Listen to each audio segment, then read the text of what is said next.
In primetime news this evening, classes resume at Jesse Paul Primary days after tragic death of the school's principal. How one inner-city boy responds to gang recruitment. And Transport Authority responds to security concerns after man climbs to the top of the transport center.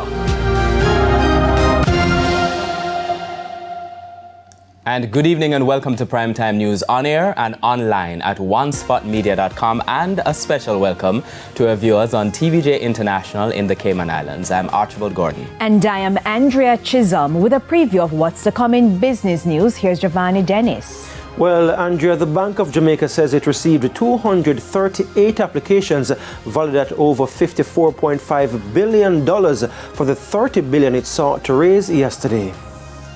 Thank you, Gio. And Spencer Darlington has a preview of what's coming up in Primetime Sports. Thank you, Archie. Well, the West Indies Test coach has just a short time remaining in the job, but he's fully focused on the upcoming series in Pakistan. We'll tell you more in Primetime Sports later.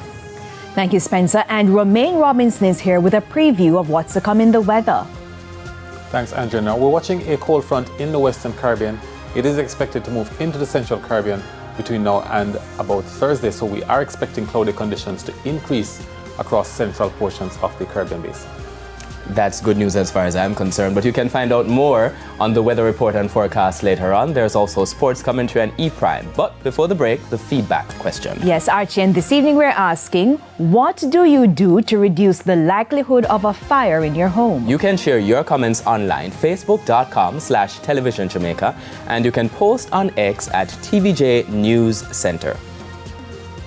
Stay with us. Primetime News continues right after this break.